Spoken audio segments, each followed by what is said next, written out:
Good morning Telangana. నేను ప్రతిష. బులెటిన్ల ముందుగా headlines చూద్దాం. దేశంలో రికార్డు స్థాయికి చేరిన ధరలు, సగటు కుటుంబం ఖర్చు రెండింతలు. కేంద్రానికో నీతి, రాష్ట్రాలకో నీతి, అప్పుల విషయంలో కేంద్రం కక్ష సాధింపు. కర్ణాటక ఎమ్మెల్యేల అధికార దాహానికి అధికారులు బలి, వేధింపులు తట్టుకోలేక ఐపీఎస్ అధికారి రాజీనామా. ఆందోళనలతో అట్టుడుకుతున్న శ్రీలంక, నేవీ స్థావరంలో తలదాచుకున్న మహింద రాజపక్స. ఆంధ్రప్రదేశ్ను వణికిస్తున్న అసని తుఫాన్, రెడ్ అలర్ట్ జారీ చేసిన వాతావరణ శాఖ. అడుగుపెట్టిన తొలి సీజన్లోనే అదరగొట్టిన గుజరాత్, 18 పాయింట్లతో ప్లే ఆఫ్కు అర్హత. ఇక అప్డేట్ చూస్తే దేశంలో నిత్యావసర సరుకుల ధరలు అదుపు లేకుండా పెరుగుతున్నాయి. వంటింట్లో మంట పుట్టిస్తున్నాయి. అసలే కరోనా కష్టకాలంలో ప్రజలు అల్లాడుతుంటే పెరిగిన నిత్యావసర సరుకుల ధరలు వారిపై మరింత భారం మోపుతున్నాయి. దీంతో మధ్యతరగతి కొనుగోలు శక్తి నానాటికి దిగజారిపోతుందని ఆర్థికవేత్తలు ఆందోళన వ్యక్తం చేస్తున్నారు.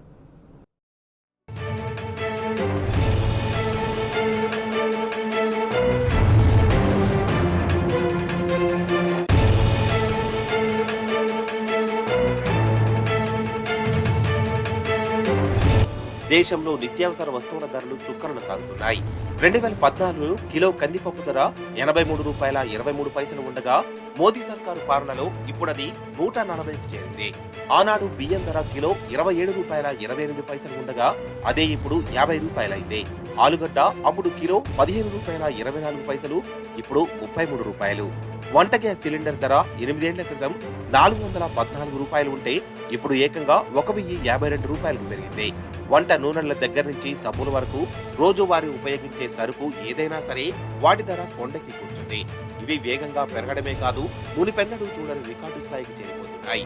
భరించలేని స్థాయికి చేరడంతో ప్రజలు తమ ఇతర ఖర్చుల్లో కోత పెట్టుకోవడంతో పాటు పొదుపును తగ్గించాల్సి వస్తుంది.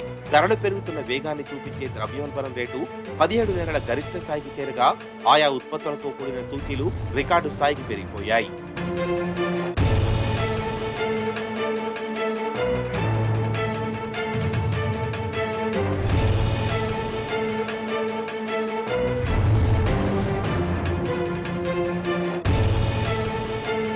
స్వయంగా కేంద్ర ప్రభుత్వం విడుదల చేస్తున్న గణాంకాలే దేశంలో ధరలెలా పెరిగాయో చెబుతున్నాయి. రిటైల్ స్థాయిలో ధరలెలా ఉన్నాయో తెలిపే వినియోగదారుల ధరల సూచి మార్చి నెలలో 165.2 పాయింట్ల స్థాయిని అందుకోగా టోకు ధరల సూచి 148.8 పాయింట్లకు చేరింది.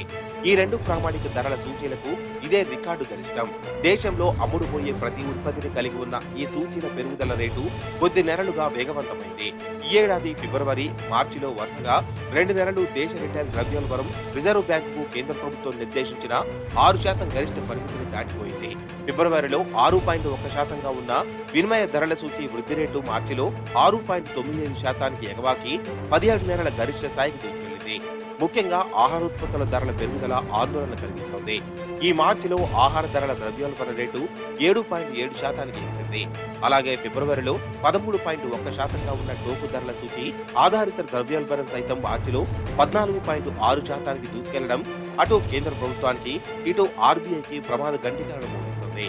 దీంతో గత వారమే హఠాత్తుగా reserve bank governor Shaktikanta Das ద్రవ్య విధానాన్ని కఠినతరం చేస్తూ రెపో రేటును 40 బేసిక్ పాయింట్లు, నగదు నిల్వ నిష్పత్తిని 50 బేసిక్ పాయింట్లు పెంచారు.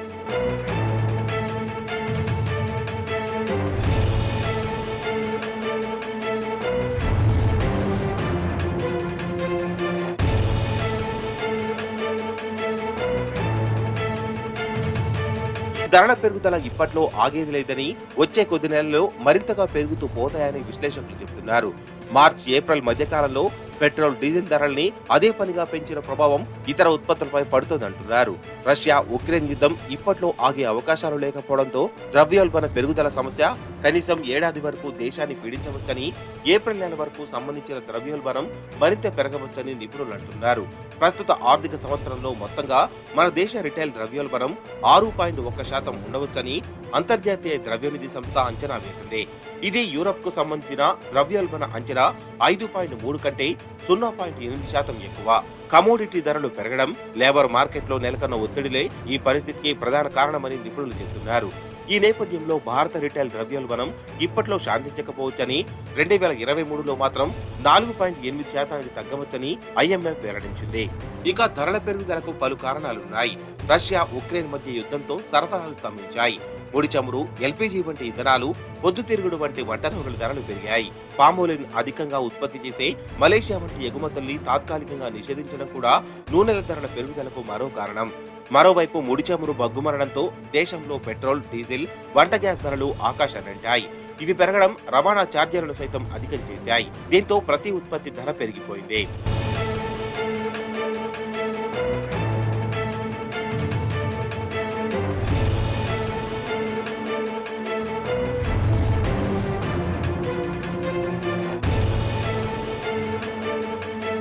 అయితే RBI వాదన మరోలా ఉంది.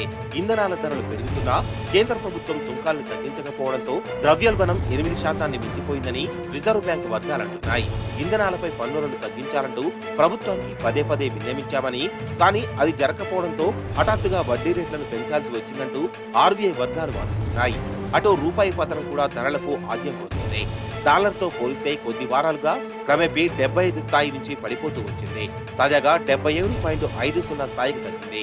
కరెన్సీ తగ్గుదలతో దేశం దిగుమతి చేసుకునే ప్రతి ఉత్పత్తి ధర పెరుగుతోంది.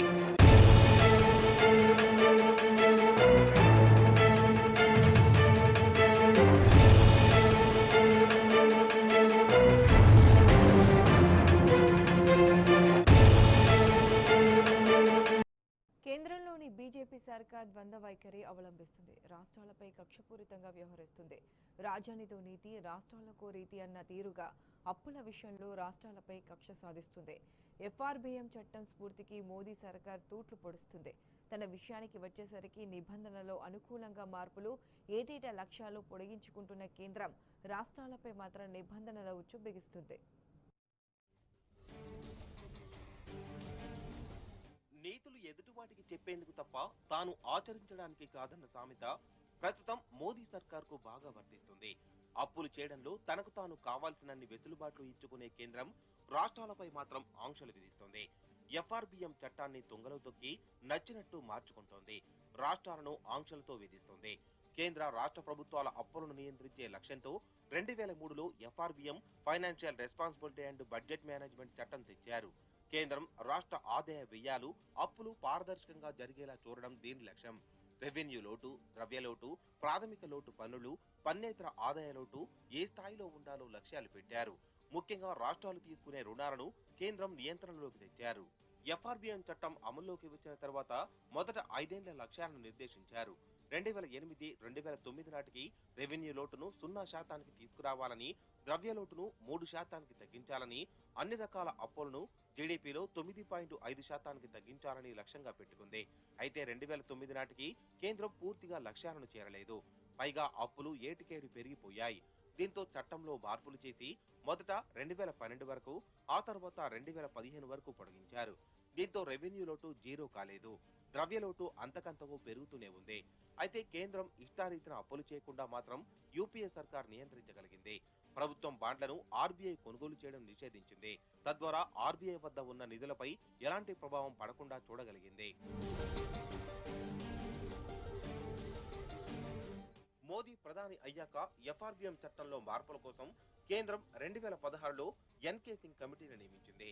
ఈ కమిటీ ద్రవ్యలోటును 2020 మార్చి 31 నాటికి 3% తగ్గించాలని, 2021 నాటికి 2.8%, 2023 నాటికి 2.5% తగ్గించాలని నిర్దేశించింది.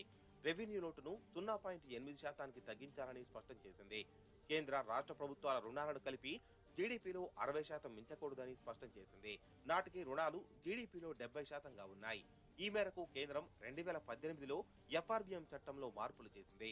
ఇప్పటి వరకు బాగానే ఉన్నా చివర్లో ఒక చిన్న మెలికి పెట్టింది. దీని ప్రకారం కేంద్రం ద్రవ్యలోటు లక్ష్యాలను సవరించుకోవచ్చు. పైగా ప్రభుత్వ బాండ్ల వేలంలో ఆర్బీఐ నేరుగా పాల్గొని కొనుగోలు చేసే అవకాశం ఇచ్చింది. తద్వారా ఆర్బీఐ వద్ద ఉన్న నిల్వలను కేంద్రం తన ఇష్టారీతిన వాడుకునేందుకు అవకాశం ఇచ్చింది. ఎఫ్ఆర్బిఎం చట్టంలో తనకు అనుకూలంగా చేర్చిన నిబంధనను కేంద్రం 2020 నుంచి ప్రయోగించింది. 2020 నాటికి ద్రవ్యలోటును 3% తగ్గించాల్సి ఉండగా 3.8% పెంచింది. 2021 నాటికి ద్రవ్యలోటు లక్ష్యం 2.8% కాగా 3.5% పెంచుకుంది. ఈ లక్ష్యాన్ని చేరుకోలేదు సరికదా, మరోసారి 2026 దాకా పొడిగించుకుంది. గత ఆర్థిక సంవత్సరంలో 6.8%గా ఉన్న ద్రవ్యలోటును ఇప్పుడు 6.4%కి తగ్గించాలని, 2026 నాటికి 4.5%కి చేర్చాలని టార్గెట్ పెట్టుకుంది. కేంద్రం అనుసరిస్తున్న ఈ ఆర్థిక నిర్వహణను చూస్తే ఆర్థిక నిపుణులకే కాదు, కేంద్రం ఎప్పటికీ తాను అనుకున్న లక్ష్యాలను చేరలేదని చిన్న పిల్లాడికైనా అర్థమవుతుంది. ఎఫ్ఆర్బిఎం చట్టం తేవడంతో రుణ పరిమితిని పెంచుకునే స్వేచ్ఛ రాష్ట్రాలకు లేకుండా పోయింది.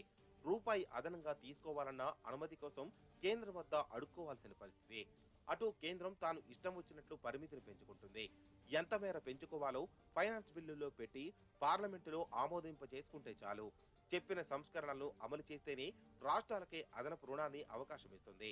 వ్యవసాయ కరెంటు కనెక్షన్లకు మీటర్లు పెట్టడం వంటివి ఇందులో భాగమే. కరోనాతో ఆర్థిక పరిస్థితి చితికిపోయిన నేపథ్యంలో రాష్ట్రాల మెడ మీద కత్తిపెట్టి మరీ ప్రజాకంటక సంస్కరణలు ఒప్పిస్తోంది.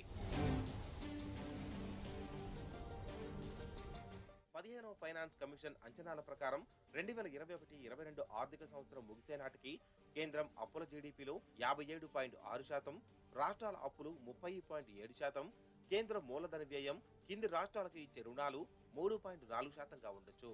కేంద్రం ఎఫ్ఆర్బిఎం చట్టం ప్రకారం 2018లో నిర్దేశించుకున్న లక్ష్యాల గడువు 2023తో ముగుస్తుంది. దీంతో కేంద్రం ఇప్పుడు రాష్ట్రాల మెడపై కత్తి పెడుతోంది. అప్పుల భారాన్ని తాము 57.6% నుంచి 40%కి తగ్గించుకుంటామని, రాష్ట్రాలు 10% తగ్గించుకోవాలని ఒత్తిడి తెస్తోంది. 15వ ఆర్థిక సంఘం సిఫార్సుల మేరకు బడ్జెటేతర రుణాలను సైతం అప్పుల్లో కలపాలని కేంద్రం ఆదేశించింది. తాము ఎఫ్సిఐ, నేషనల్ హైవే అథారిటీల కోసం చేసిన అప్పులను కలిపినట్టు చెప్పింది. కానీ మూలధన వ్యయం కింద రాష్ట్రాలకు ఇచ్చిన రుణాలను మాత్రం ఇందులో కలుపుకోలేదు. ఇది జీడీపీలో 3.4% ఉంటుందని అంచనా. రాష్ట్రాలు మూలధన వ్యయం కోసం కార్పొరేషన్ల ద్వారా తీసుకున్న రుణాలను మాత్రం బడ్జెటేతర అప్పులుగా పరిగణించి రాష్ట్ర రుణాల్లో కలిపేసింది.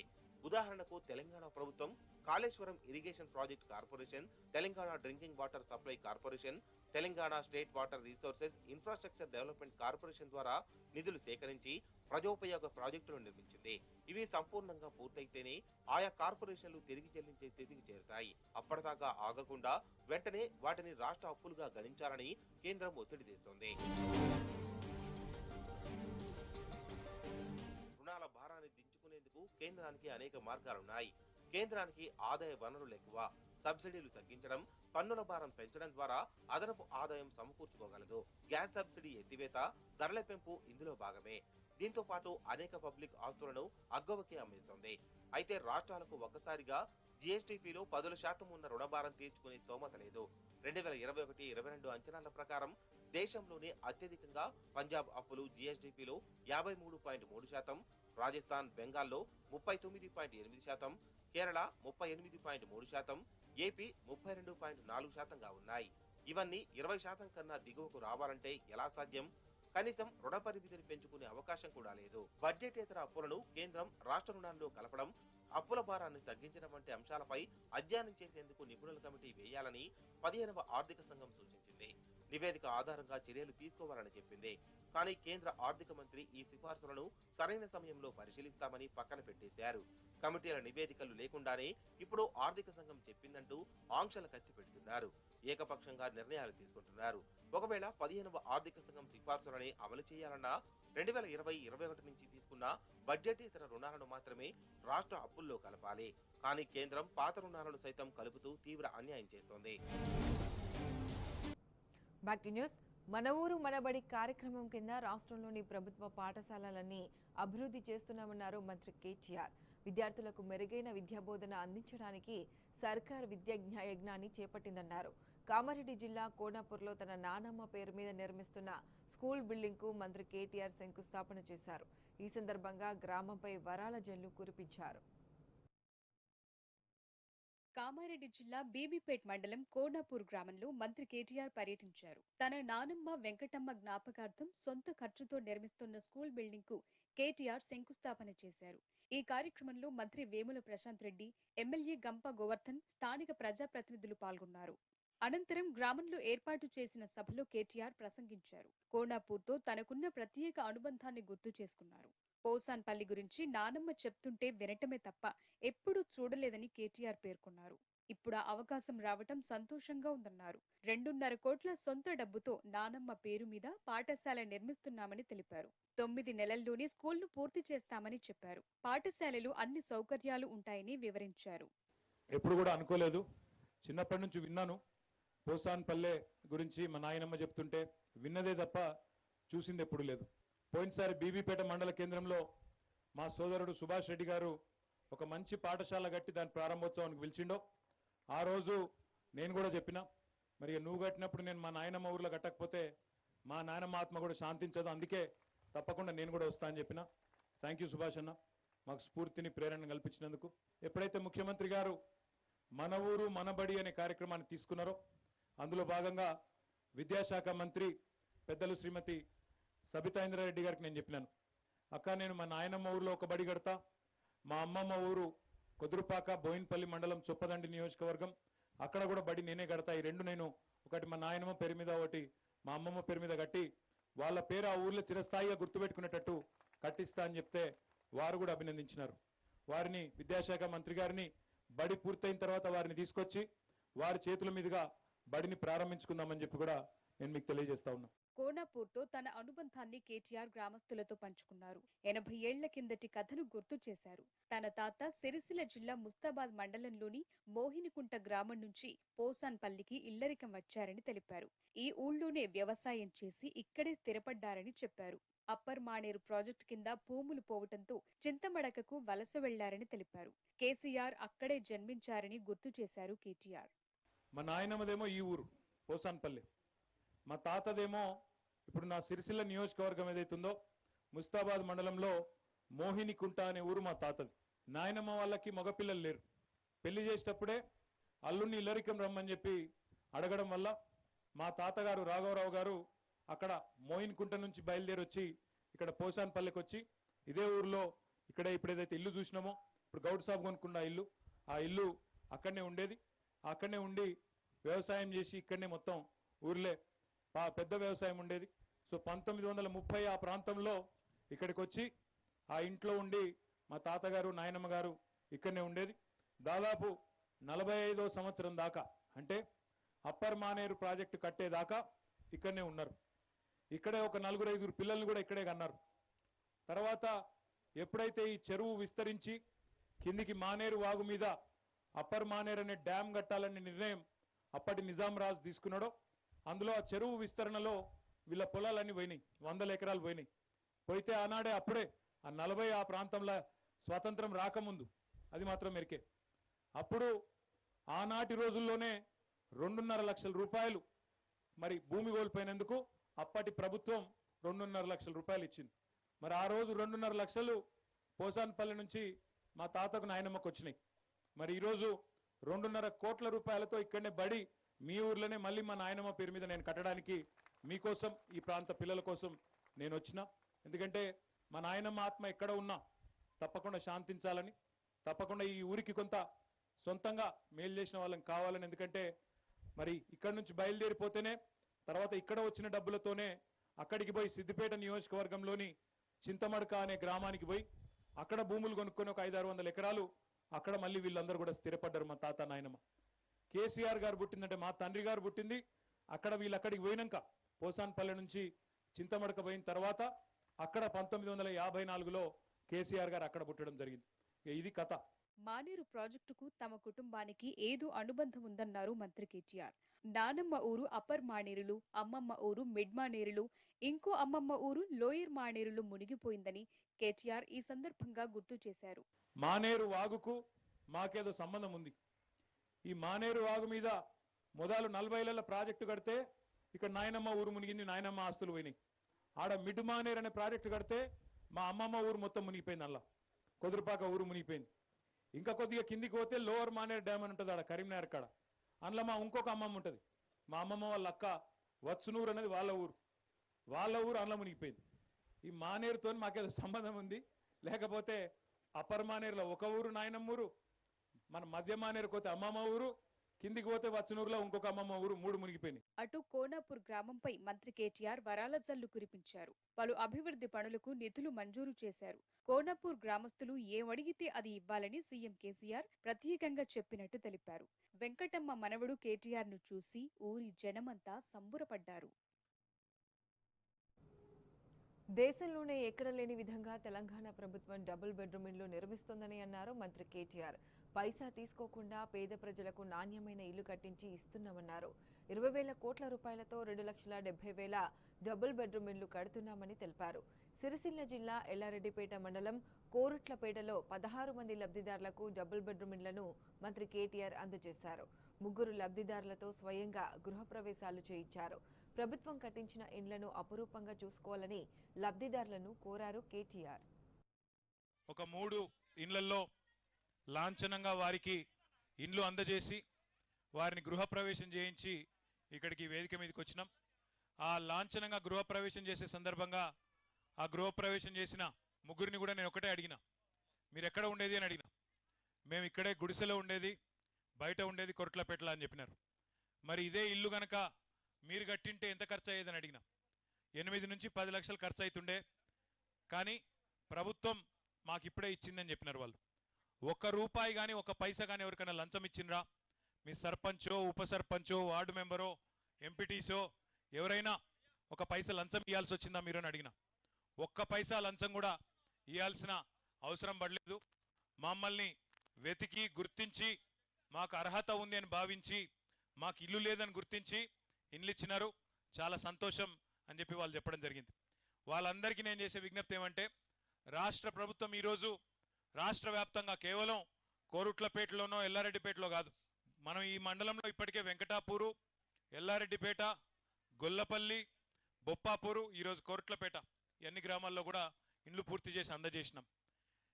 రాష్ట్ర వ్యాప్తంగా 20,000 కోట్ల రూపాయలతో ప్రభుత్వం ఈరోజు బ్రహ్మాండంగా 2,70,000 ఇండ్లు ఇదే రకంగా ఇల్లు నిర్మాణం చేసి నాణ్యమైన ఇండ్లని ఉచితంగా పేదలకు అందజేస్తా ఉంది. ఇట్లాంటి కార్యక్రమం భారతదేశంలోని ఏ రాష్ట్రంలో కూడా లేదు. కేవలం తెలంగాణలో కేవలం కేసీఆర్ గారి నాయకత్వంలో మాత్రమే ఉంది. కావాలంటే మీరు దేశంలోని ఎక్కడైనా చూడొచ్చు, ఏ రాష్ట్రమైనా పోవచ్చు, అక్కడ మీకు చుట్టాలున్నా లేదా అక్కడ మీకు ఎవరైనా దోస్తులున్నా ఫోన్ చేసి తెలుసుకోవచ్చు.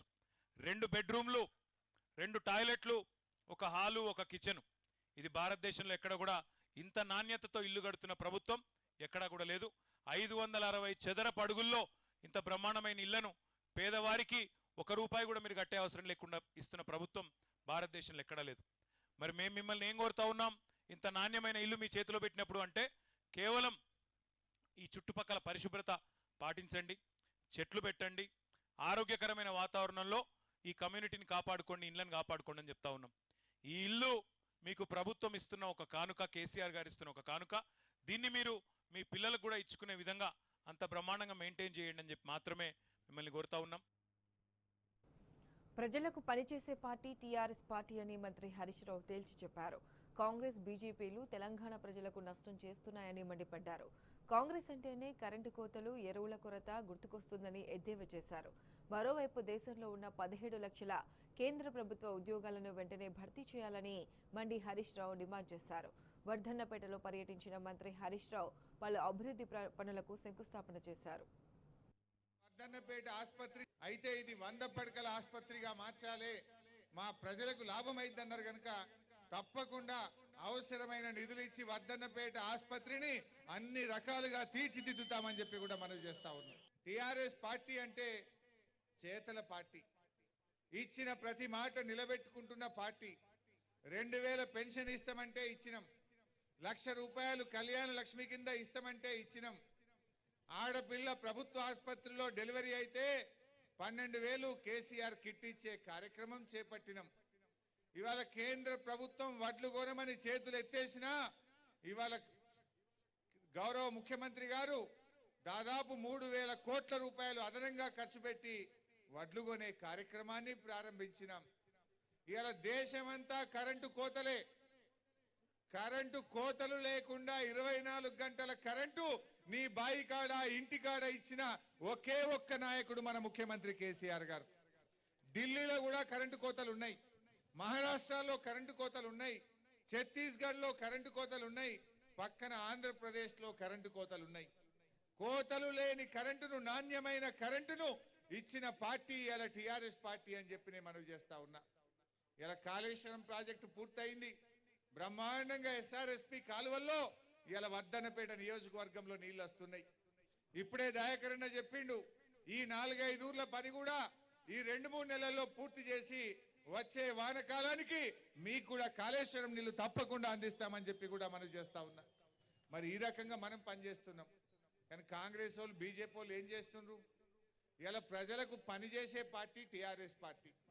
కాంగ్రెస్ బీజేపీలు తెలంగాణకు హాని తలపెడుతున్నారు, తెలంగాణకు నష్టం చేస్తున్నారు. ఇగో ఇదే మండలానికి చెందిన ఒక బీజేపీ నాయకుడు శేఖర్ రావు అని ఉంటాడు. ఆయన ఢిల్లీకి ఉత్తరం రాసిండు, కాళేశ్వరం ప్రాజెక్టు పనులు ఆపండి. ఎవడన్నా పని తొందరగా చేయమంటాడా? పనులు ఆపమంటాడా? కాంగ్రెస్ వాళ్ళేమో పాలమూరు పనులు ఆపాలంటాడు, బీజేపీ వాళ్ళేమో కాళేశ్వరం ప్రాజెక్టు ఆపాలంటాడు, ఇంకొకడు మిషన్ భగీరథను ఆపాలంటాడు. అంటే ఇలా వాళ్ళకి పని చేయడం ఇష్టం లేదు. అంటే వాళ్ళు కాంగ్రెస్ బీజేపీలు తెలంగాణకు హాని తలపెడుతున్నాయి.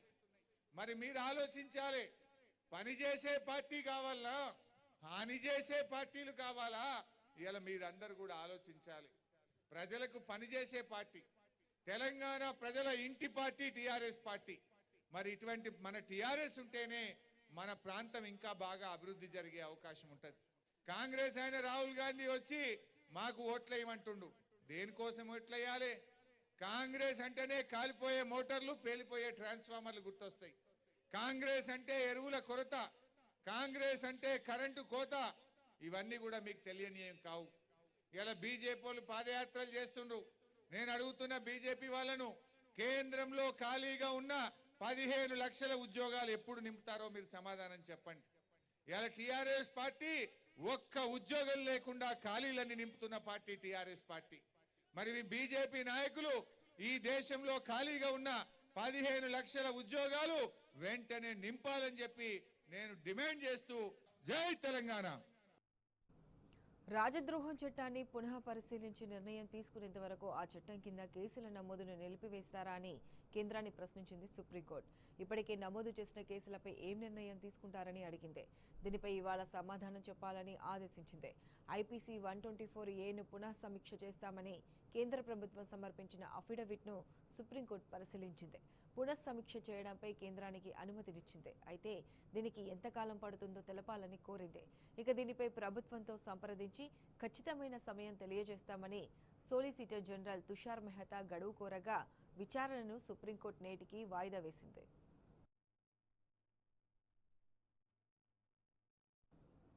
ఇవి బులెటిన్ అప్డేట్స్. నెక్స్ట్ జేఎన్యూ చిలక ప్రసారం అవుతుంది. Keep watching tea news.